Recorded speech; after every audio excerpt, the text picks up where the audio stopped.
I've always believed that the best revenge isn't served cold. It's served profitable. The day I watched Julian Montgomery's face drain of color as I told him that Horizon International, his $40 million client, was leaving with me. That moment was worth every sleepless night, every missed dinner, and every thankless year I'd given to Pinnacle Solutions. "You can't do this," he had whispered, his manicured hand gripping the edge of his mahogany desk so tightly his knuckles turned white. "This is corporate suicide, Vivian." I simply smiled, smoothed down my perfectly pressed charcoal suit, and replied, "No, Julian, this is justice. But I'm getting ahead of myself. Let me take you back to where it all began. My name is Vivian Hayes, and until 3 months ago, I was the senior account director at Pinnacle Solutions, one of the top consulting firms in the city. I had given them 8 years of my life, 8 years of 60-hour weeks, canceled vacations, and missed family gatherings. I'd brought in over $120 million in business during my tenure.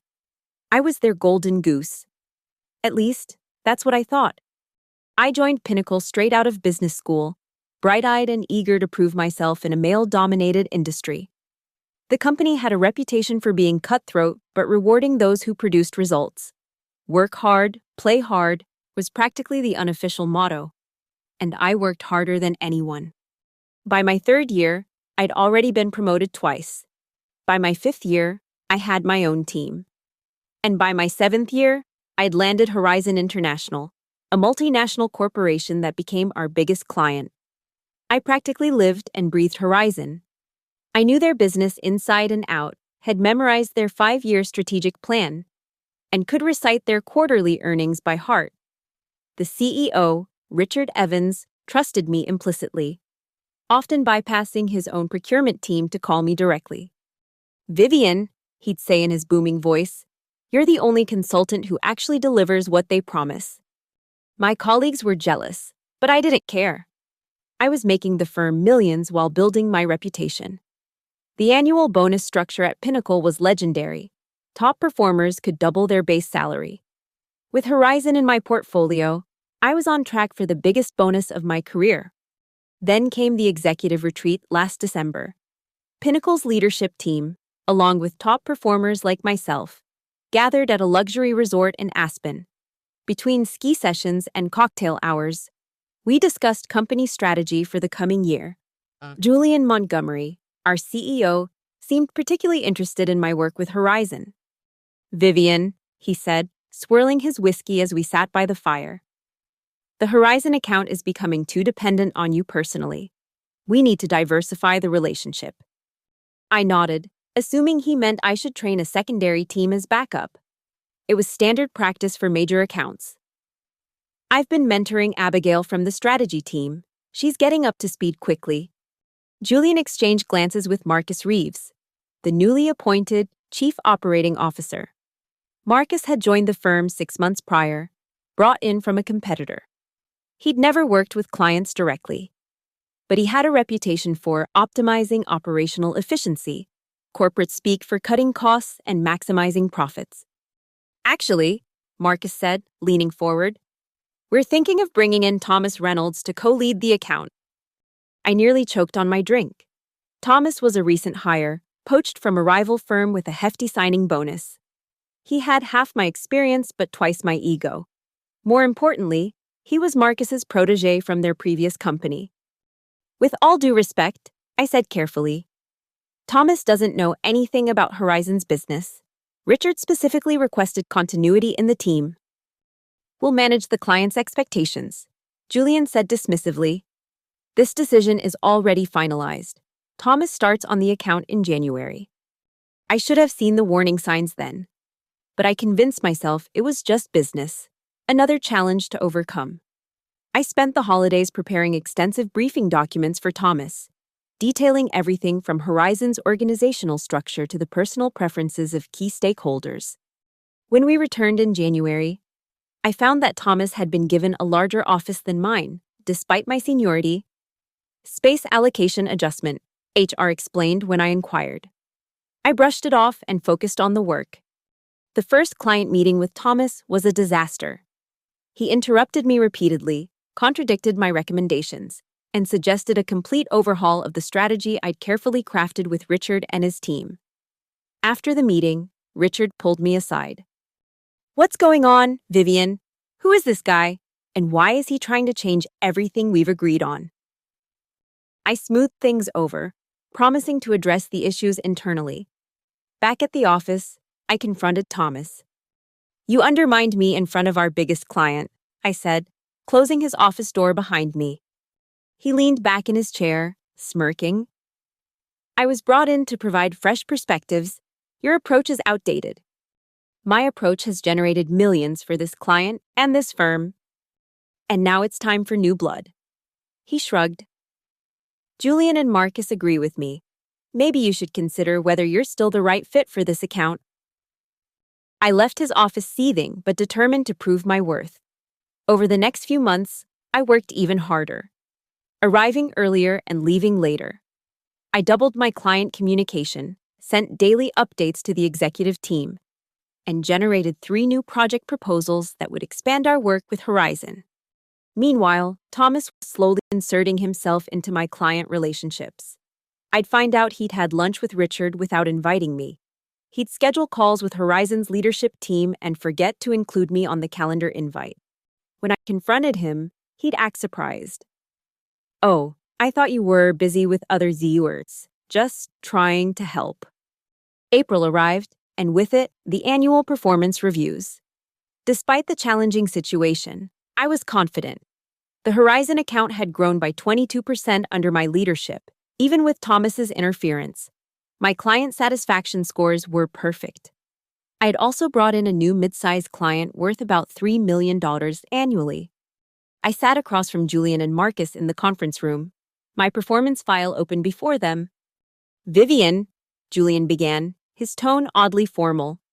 "You've had some successes this year." "Some successes, I'd had a record year. However," he continued, "we've noticed some concerning patterns in your client management approach." I frowned.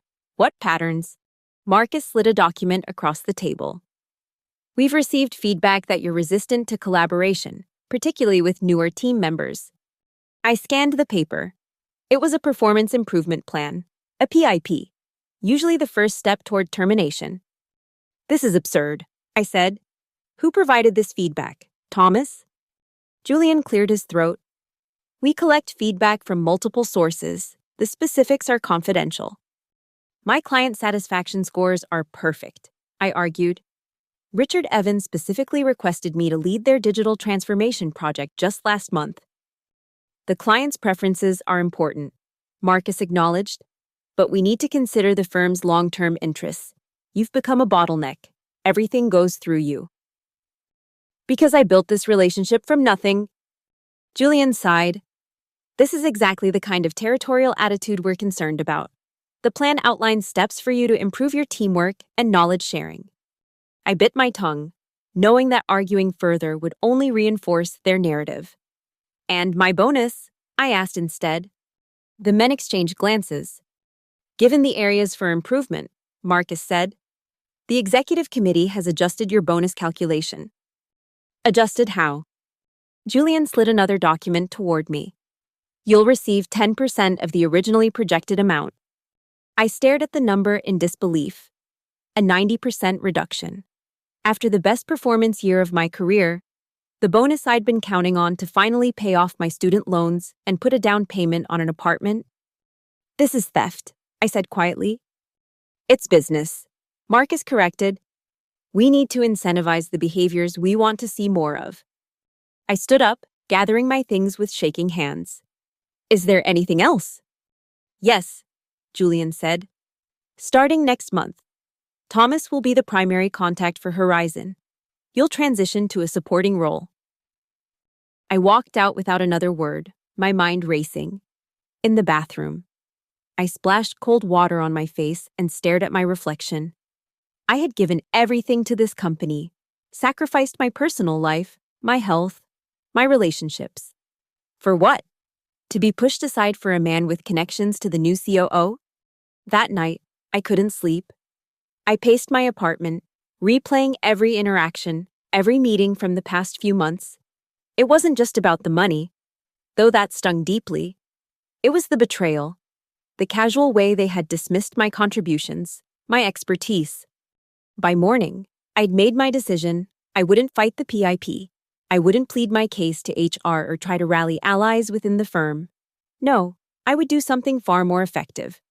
I would take my value elsewhere and take Horizon with me. The plan required careful execution. I couldn't breach my employment contract or non-solicitation agreement, but there were loopholes, and I intended to exploit every one of them. First, I updated my LinkedIn profile, subtly indicating I was open to new opportunities. Within days, recruiters were calling. I took meetings with 3 competing consulting firms, feeling out their interest without making commitments. Meanwhile, at work, I became the model employee. I documented everything, created comprehensive handover notes, and even praised Thomas in team meetings. Such great insight, Thomas. I'm learning so much from your approach. The look of confusion on his face was priceless. Julian and Marcus seemed pleased with my apparent acceptance of the new order. Richard Evans called me 2 weeks after my review, concerned about the shift in team dynamics. Is everything okay, Vivian? Thomas keeps showing up to meetings alone, saying you're focused on other priorities. Actually, Richard, I said carefully, there have been some organizational changes at Pinnacle. I've been asked to step back from the Horizon account. What? Why? You're the reason we work with Pinnacle. I appreciate that, but it's not my decision. Thomas is very capable. There was a long pause. Let's have dinner next week, Richard finally said, off the record. We met at a small Italian restaurant far from the business district. Richard listened intently as I explained the situation, careful not to disparage Pinnacle directly. So they cut your bonus by 90% after you grew our account by 22%? He asked, incredulous. I nodded. And now they're pushing you out of the account you built? Business decisions, I said with a small shrug. They have their reasons. Richard set down his fork. Their reasons are bullshit. What are you going to do? I took a sip of wine. I'm exploring my options. If you left, he said carefully, where would you go? I haven't decided yet. Hypothetically speaking, he continued, if you were to start your own consulting practice, would you have the capacity to continue the work you've been doing for us? I met his gaze. Hypothetically, I would make that my top priority. He nodded. Horizon's contract with Pinnacle is up for renewal in 60 days, just so you know. That conversation set everything in motion. I met with attorneys to understand exactly what I could and couldn't do under my employment agreement. I couldn't solicit Pinnacle's clients while employed there.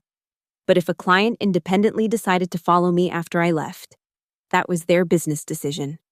I reached out to Aurora Consulting, one of Pinnacle's smaller competitors.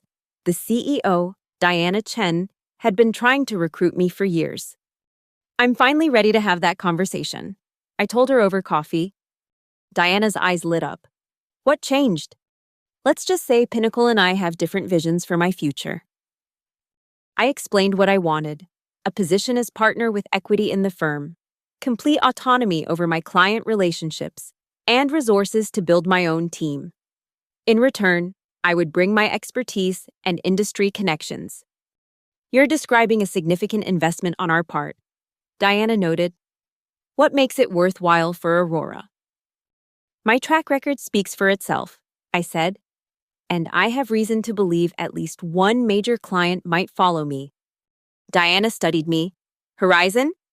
I neither confirmed nor denied, merely smiled. If, and this is a big if, Horizon were to terminate their relationship with Pinnacle and subsequently choose to work with Aurora, that would certainly justify the terms you're proposing. Diana said carefully. We shook hands, agreeing to stay in touch while I finalized my exit strategy.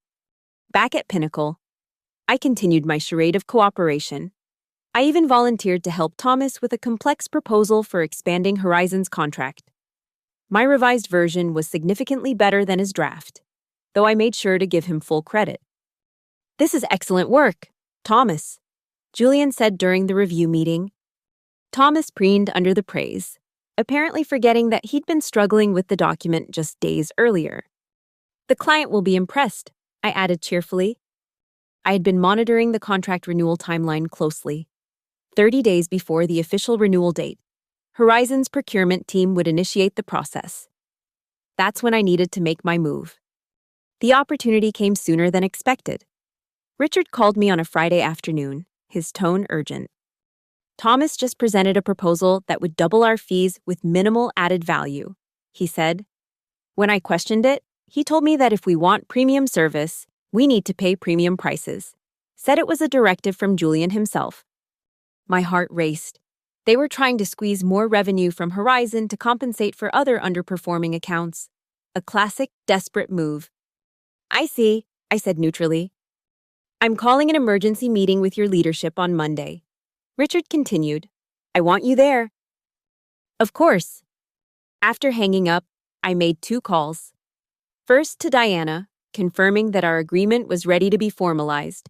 Then to my attorney, instructing him to prepare my resignation letter for Monday morning. The weekend was a blur of preparation. I backed up all my personal files, returned company property I had at home, and drafted a comprehensive transition plan for my non-Horizon clients. I slept surprisingly well on Sunday night, the calm that comes with absolute certainty. Monday morning, I arrived at the office at 7 a.m. before most of the staff. I placed my resignation letter on Julian's desk, effective immediately. I cleared my personal items from my office, fitting 8 years into a single box. As I was leaving, Thomas arrived, eyebrows raised at the box in my arms. "Spring cleaning?" he asked mockingly. "Something like that," I replied with a smile. "Good luck with the Horizon meeting today." His smirk faltered. "What meeting?" I checked my watch. In about 2 hours, Richard Evans called it on Friday. "Didn't anyone tell you? Strange." I walked out, leaving him frantically checking his email. My phone rang before I reached my car. Julian. "What is the meaning of this?" he demanded, presumably holding my resignation letter. "I think the letter is self-explanatory," I replied calmly. "I'm pursuing other opportunities." "You can't just leave. What about your clients? What about the Horizon situation?" "Thomas is handling Horizon now, remember? As for my other clients, you'll find a transition plan in your inbox." "Vivian, let's discuss this reasonably. Perhaps we were hasty with the bonus adjustment." "It's too late for that, Julian. My decision is final. Good luck with Richard today." I hung up and drove straight to Aurora Consulting, where Diana was waiting with the partnership agreement. By 9:30 a.m., I was officially a partner at Aurora, with equity and a guaranteed minimum compensation that more than made up for the bonus Pinnacle had stolen from me. At 10 a.m., while signing HR paperwork at Aurora, I received a text from Richard. "Where are you? Meeting starting." I replied, "No longer with Pinnacle. Call me after your meeting." The phone call came less than an hour later. Richard was fuming. "That was the most insulting meeting I've ever attended," he said. Julian tried to justify the fee increase by saying they needed to invest in the relationship. When I asked where you were, they said you had moved on to other opportunities. Thomas couldn't answer basic questions about our strategy. "I'm sorry to hear that," I said, though I wasn't sorry at all. "I've instructed our legal team to prepare termination papers." Richard continued. "Our contract has a key personnel clause that they've now breached by removing you without consultation." I hadn't even known about that clause, a fortunate oversight on Pinnacle's part. "Richard, before you make any decisions, I should tell you that I've joined Aurora Consulting as a partner." There was a pause. "Aurora? Aren't they much smaller than Pinnacle?" "They are, which means more personalized service, lower overhead costs, and greater flexibility. And I'd have full authority to assemble the ideal team for your needs." "Send me a proposal by end of day," he said without hesitation. "If it's reasonable, we'll expedite the procurement process." 3 days later, Horizon officially terminated their contract with Pinnacle, citing the key personnel clause. 2 weeks after that, they signed with Aurora, with me as the lead consultant. The contract value? $40 million over 3 years, slightly less than what they'd been paying Pinnacle, but with expanded services, which brings me back to that moment in Julian's office. 1 month after my departure. I hadn't planned to see him again. But when Diana mentioned that Pinnacle had requested a meeting to discuss market ethics, I volunteered to attend. Julian and Marcus looked like they hadn't slept in weeks. The loss of Horizon had sent shockwaves through the firm. With rumors of layoffs circulating, Thomas was conspicuously absent. "What you did was unethical," Julian began without preamble. "What did I do, exactly?" I asked innocently. "I resigned from a position where I was clearly no longer valued. I didn't solicit any clients while employed by Pinnacle." "You orchestrated this whole thing. You manipulated Richard Evans by telling him the truth, that you cut my bonus by 90% after I grew his account by 22%, that you installed an inexperienced consultant who tried to gouge him with unjustified fee increases." Marcus leaned forward. "We could sue you for tortious interference." "On what grounds?" My attorney, sitting beside me, looked almost bored. Ms. Hayes scrupulously complied with all terms of her employment agreement. Horizon terminated their contract citing a key personnel clause that Pinnacle triggered by removing her from the account. Their subsequent decision to hire Aurora was made independently, after a competitive proposal process. Julian's face had drained of color. "You can't do this," he had whispered. "No, Julian, this is justice." The meeting ended shortly after. As we left Pinnacle's offices, Diana squeezed my arm. "That was worth every penny of your signing bonus," she said with a grin. In the 3 months since then, Aurora's business has grown by 40%. Word spread quickly in our industry about how Pinnacle had treated their top performer and how that performer had turned the tables. 5 other clients followed Horizon to Aurora. So did 3 of Pinnacle's best consultants, including Abigail, whom I'd been mentoring. Thomas was let go during Pinnacle's first round of layoffs. I heard he's struggling to find another position, his brief tenure as Horizon's lead consultant now a black mark on his resume. Marcus was forced to resign when the board held him accountable for the loss of their biggest client. Julian is still hanging on as CEO, but industry rumors suggest his days are numbered. As for me, I work hard, but on my own terms now. I take vacations. I have dinner with friends. I bought that apartment I'd been saving for. And every morning, I wake up excited about the day ahead. The best revenge isn't just profitable, it's living well. I sometimes wonder if Julian and Marcus ever realized the true cost of their decision to cut my bonus. It wasn't just the $40 million Horizon contract. It wasn't even the additional clients and talent they lost. It was the realization that in a service business, people are the only real asset. And when you devalue your best people, you destroy the very foundation of your company. Last week, I received an email from Julian, short and to the point. "We should talk. Pinnacle is struggling. Board is considering options, including potential merger." I didn't reply. Some bridges are meant to stay burned. Instead, I forwarded the email to Diana with a single comment. "Opportunity?" Her response made me laugh out loud. "Only if we can get it for pennies on the dollar." Poetic justice has a price point too. She's right, of course, business is business. But sometimes, just sometimes, it's personal too. I'm not usually one for introspection, but this experience has taught me valuable lessons. About self-worth, about loyalty, both given and received. About the importance of building genuine relationships rather than just professional networks. Most importantly, it taught me that standing up for yourself isn't just about pride or principle. Sometimes it's the most pragmatic business decision you can make. Yesterday, Richard called me with exciting news. Horizon is expanding into Asian markets, a move we've been planning for months. The project will double the size of our contract and require hiring at least 15 new consultants at Aurora. "I wouldn't trust anyone else with this," he told me. "You've proven your value 10 times over." After we hung up, I sat in my new office, corner suite, floor-to-ceiling windows, my name on the door, and thought about how differently things might have turned out if Julian had simply recognized my contribution. If he had paid me the bonus I'd earned, If he had supported me instead of undermining me, Pinnacle would still have their biggest client. I might still be working 60-hour weeks for them, loyal to a fault. Instead, they created their most formidable competitor. When people ask me how I built such a successful practice so quickly, I'm tempted to credit Julian and Marcus. Their short-sighted decision catalyzed everything that followed, but that would give them too much importance in my story. The truth is simpler.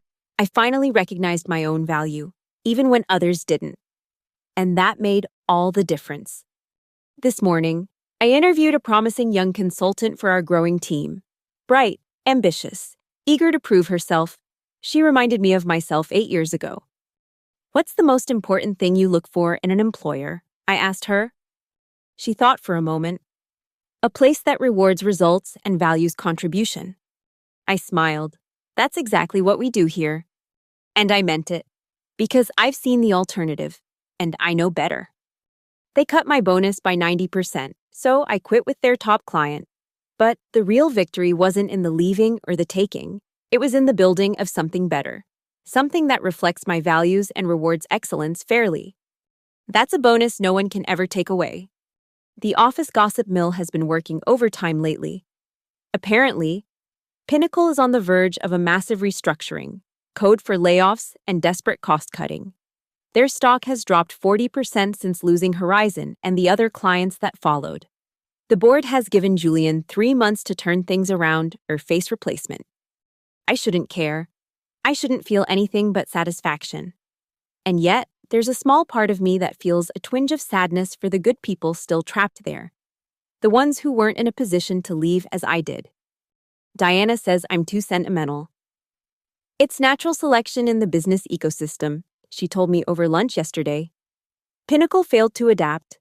They prioritized short-term profit over talent retention. Now they're paying the price. She's right, of course. But still, I made some genuine friendships during those 8 years. People who supported me, mentored me, celebrated my successes. I reached out to a few of them this week, discreetly letting them know that Aurora is hiring. Not poaching, exactly. Just opening a door for those ready to walk through it. 3 have already sent their resumes. 2 more have scheduled coffee meetings. By summer's end, we might have absorbed the best of Pinnacle's talent pool. You're building a consulting firm in your own image. Diana observed this morning as we reviewed the organizational chart. Client-focused, talent-driven, values-oriented. Is that a bad thing? I asked. She smiled. On the contrary, it's why I wanted you as a partner. Your vision aligns perfectly with what Aurora can become. The industry has taken notice too. Last week, I was invited to deliver the keynote at the annual Consulting Innovation Summit, a platform usually reserved for CEOs of the top 5 firms. My topic? The human factor, why people-first consulting is the future. Julian will be in the audience. The organizer told me so, seemingly oblivious to our history. I considered declining but decided against it. Some stories deserve to be told. My speech won't mention Pinnacle by name. It won't need to. The principles I'll outline: transparent compensation tied directly to value creation, collaborative rather than competitive internal culture, genuine client partnerships rather than transactional relationships, will stand in stark contrast to the environment I left behind. Richard has agreed to join me on stage for the Q&A portion. Horizon's public endorsement of Aurora, and by extension, of me, will send a powerful message to the industry. The circle will be complete. Sometimes at night, when I'm alone with my thoughts, I wonder if I would have had the courage to leave without the catalyst of that bonus cut. If Julian and Marcus had been smarter, if they had kept me happy while gradually shifting Horizon to Thomas, would I have noticed the warning signs? Or would I have continued giving my life to a company that saw me as merely a replaceable resource? I'll never know, but I'm grateful, in a strange way, for their miscalculation, for their arrogance, for their transparent greed. They gave me the push I needed to claim my true worth. The new apartment I bought overlooks the river. It's peaceful here, especially in the early mornings when the city is still waking up.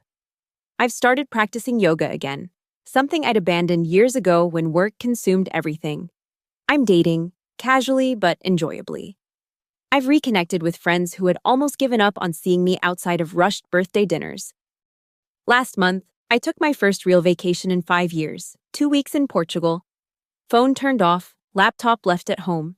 The world didn't end. Aurora didn't collapse in my absence. Clients didn't abandon us. Diana teased me when I returned, tanned and rested. See?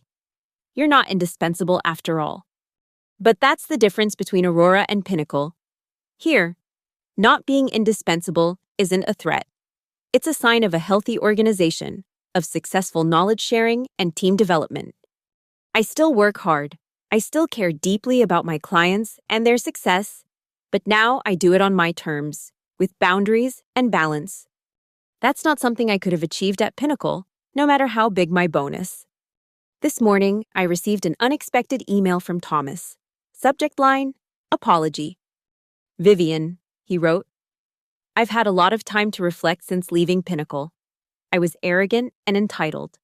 I allowed myself to be used as a pawn in a game I didn't fully understand. The way you were treated was inexcusable, and I played my part in it. I'm sorry. He went on to explain that he struggled to find another position. The consulting world is smaller than most people realize, and word travels fast. He asked if I would consider meeting for coffee, not for a job, he emphasized, but for closure. I'm still deciding whether to accept.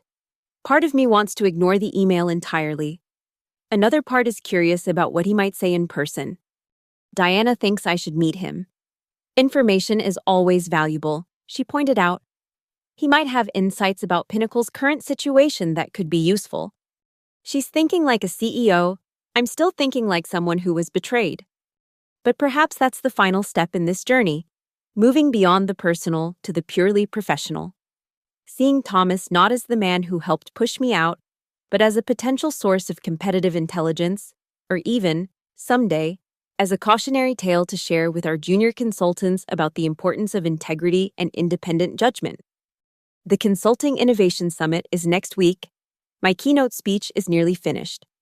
It tells a story of transformation, personal and organizational, without naming names or assigning blame. It looks forward, not back. Because that's where the real power lies, not in dwelling on past injustices, but in creating something better because of them. Julian's company, I no longer think of it as my company, continues its downward spiral. Industry analysts are predicting a forced sale within the year. The vultures are circling, with several private equity firms reportedly preparing bids. Meanwhile, Aurora is thriving. We've expanded to new offices in 3 cities. Our client roster has grown by 60%. We're becoming known as the firm that delivers results while treating both clients and consultants with respect. A revolutionary concept in our industry. Apparently, Richard jokes that I should send Julian a thank you note. Without his short-sightedness, none of this would have happened, he said during our last strategy dinner. He's right, of course, but I don't need to thank Julian. The balance sheet tells the story eloquently enough. I did decide to meet Thomas for coffee yesterday. He looked different, humbler, less polished. The designer suit was gone, replaced by business casual. The slick confidence had given way to genuine contrition. I was a tool, he admitted without prompting. Julian and Marcus saw me as ambitious and malleable. They knew I'd do whatever it took to succeed, including pushing you out. Why are you telling me this? I asked. He shrugged. Catharsis? Redemption? Or maybe just because you deserve to know that it was never about your performance. It was politics, pure and simple. I figured that out. I told him. Eventually. Too late for Pinnacle, he said with a wry smile. You've decimated them. I shook my head. They decimated themselves. I just created an alternative. We talked for almost 2 hours. He shared insider information about Pinnacle's desperate attempts to stop the bleeding, emergency board meetings, frantic calls to former clients, slashed budgets. Julian is apparently working on a merger with a mid-sized firm as a last-ditch effort to avoid complete collapse. Would you consider hiring me? Thomas asked as we were preparing to leave. Not in a client-facing role. I know I haven't earned that, but I understand Pinnacle's operations better than anyone. That knowledge could be valuable to Aurora. I was surprised by the directness of his request, but I shouldn't have been. Thomas was always ambitious. That hadn't changed, even if his circumstances had. Send your resume to our HR department, I said finally. I can't promise anything, but I'll make sure it gets a fair review. He nodded, understanding that it was the most I could offer. As I walked back to the office, I reflected on how differently I might have responded 6 months ago. The desire for vindication has faded, replaced by pragmatic business considerations. Thomas might indeed have valuable insights. And everyone deserves a second chance, as long as they've learned from their mistakes. The summit is tomorrow. My speech is ready. My new suit is pressed. Aurora's future is bright. And as for Pinnacle, they cut my bonus by 90%, so I quit with their top client. The rest, as they say, is history. The day of the Consulting Innovation Summit arrived with perfect early summer weather. Clear skies, gentle breeze, the kind of day that feels like an endorsement from the universe itself. The venue was packed. Every major firm was represented, along with industry media, potential clients, and eager young consultants looking to network their way up the ladder. I spotted Julian in the third row, his expression carefully neutral. Marcus was notably absent. Rumor had it he'd accepted a position with a firm in another city, a significant step down from his COO role at Pinnacle. Diana introduced me with genuine warmth, highlighting my contributions to Aurora's remarkable growth without explicitly mentioning the Horizon acquisition. Professional discretion at its finest. As I took the podium, a strange calm settled over me. 6 months ago, I might have viewed this as the ultimate vindication, standing before the industry as a success story while Julian watched from the audience. But now, it felt less like triumphant revenge and more like a natural progression.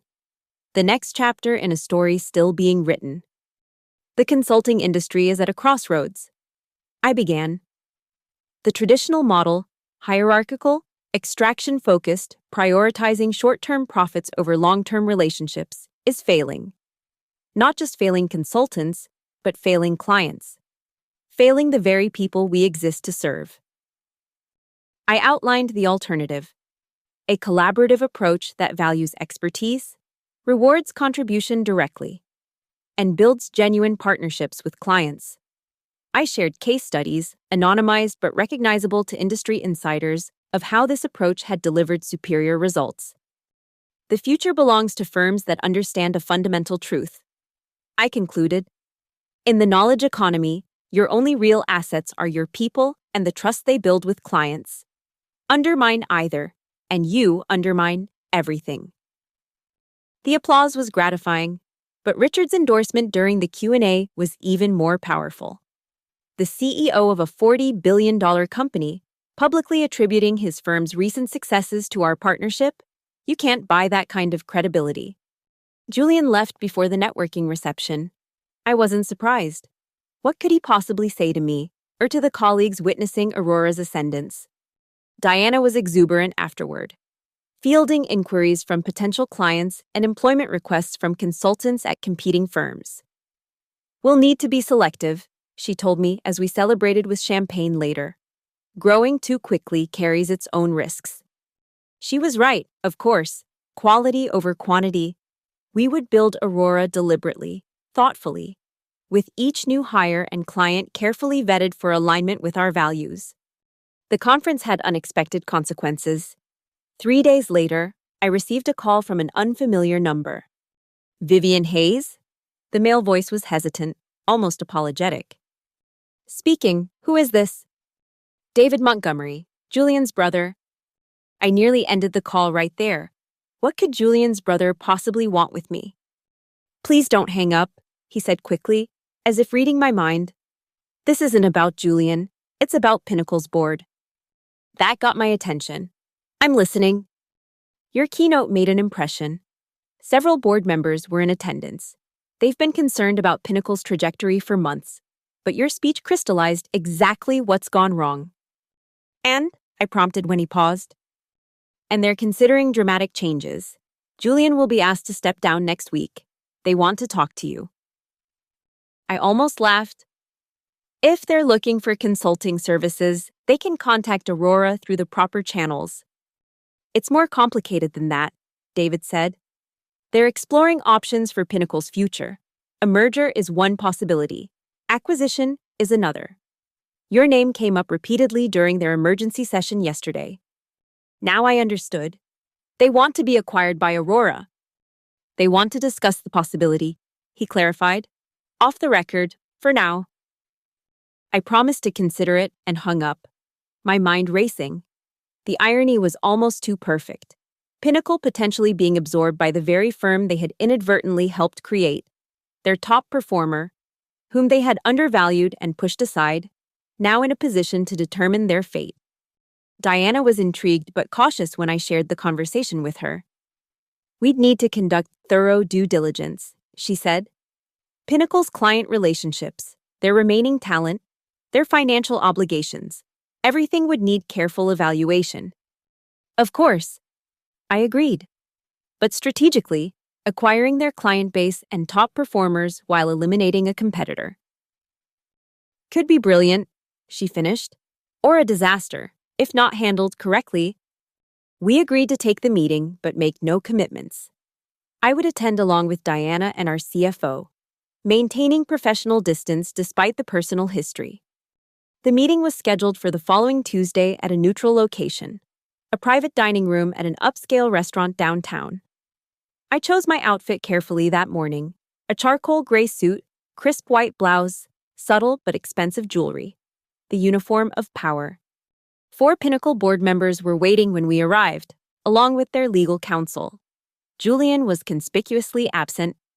Ms. Hayes, the board chair began. Thank you for meeting with us. We find ourselves in an unusual situation. Indeed, I replied neutrally. Pinnacle has experienced significant challenges in recent months, he continued. The loss of several key clients, coupled with talent retention issues, has created a precarious financial position. I nodded but offered no sympathy. After careful consideration, the board has determined that a strategic partnership or acquisition represents the best path forward. Aurora's impressive growth and client-centered approach make it a natural fit. Diana spoke up. To be clear, are you proposing that Aurora acquire Pinnacle? The board chair exchanged glances with his colleagues. We're open to discussing various structures, but yes, acquisition is our preferred outcome. For the next 2 hours, we discussed possibilities. Pinnacle's remaining assets, their outstanding contracts, their lease obligations. The conversation was detailed, technical, focused on numbers rather than narratives. Until near the end, when one board member, an older woman who had been mostly quiet, addressed me directly. Ms. Hayes, I'll be blunt. The board failed in its oversight duties. We allowed a toxic culture to develop under Julian's leadership, one that valued short-term profits over people. Your departure and the subsequent client exodus was a symptom of deeper problems. I appreciated her candor. What happens to Julian in an acquisition scenario? I asked. He's been informed that his services will no longer be required, regardless of the outcome of these discussions. The board chair stated, that decision has already been made. As we concluded the meeting, I felt strangely detached. This wasn't about revenge anymore. It was business, complex, strategic, forward-looking. The personal vindication I might have craved months ago seemed almost irrelevant now. Back at Aurora's offices, Diana, our CFO, and I debated the pros and cons late into the evening. Acquiring Pinnacle would instantly double our size, giving us the scale to compete for larger clients. But it would also mean absorbing some of Pinnacle's cultural DNA, potentially including the very attitudes we had defined ourselves against. If we do this, I said finally, it has to be a true acquisition, not a merger. Our values, our compensation structure, our client approach, those remain non-negotiable. Diana nodded. Agreed, we're not combining cultures, we're extending ours. And we'd need to be selective about who comes over. Our CFO added, retention bonuses for the people we want, generous severance for those who don't fit.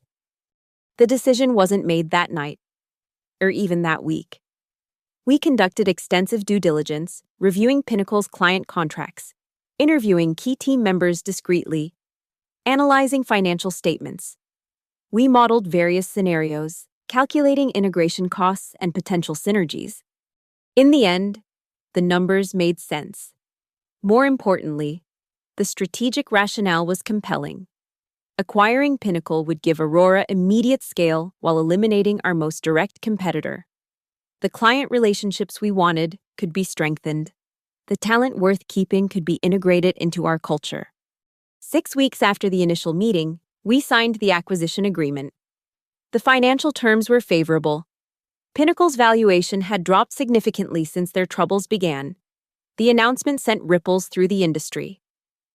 Aurora Consulting acquires Pinnacle Solutions in strategic expansion, read the headlines in the business press. Richard called me as soon as the news broke. "Well played," he said, a smile evident in his voice. "From ousted executive to acquiring the company in less than a year. That might be a record." I laughed.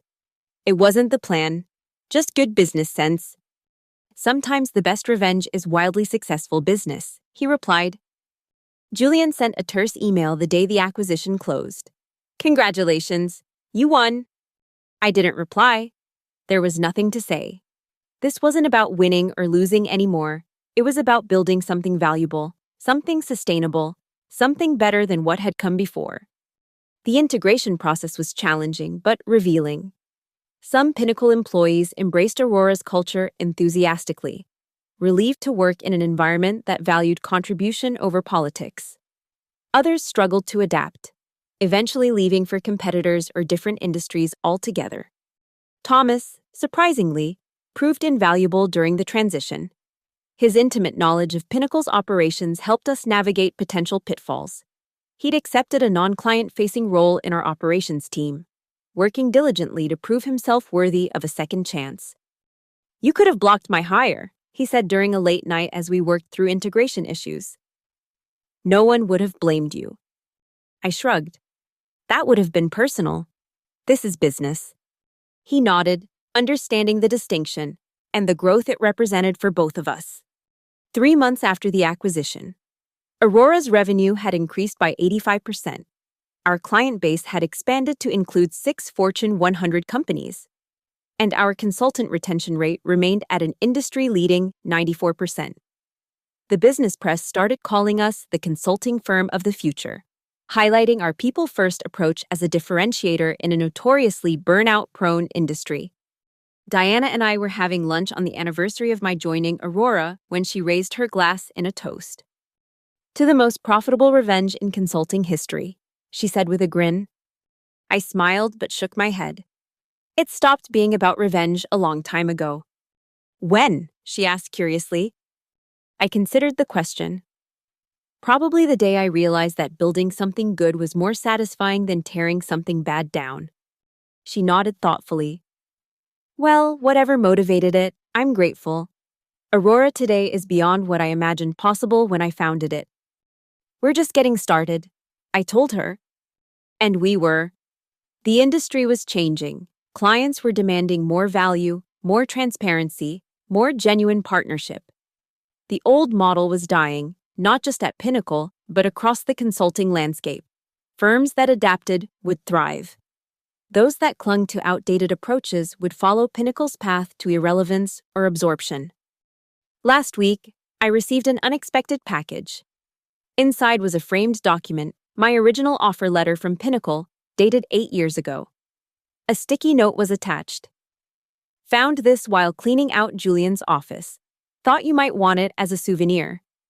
David."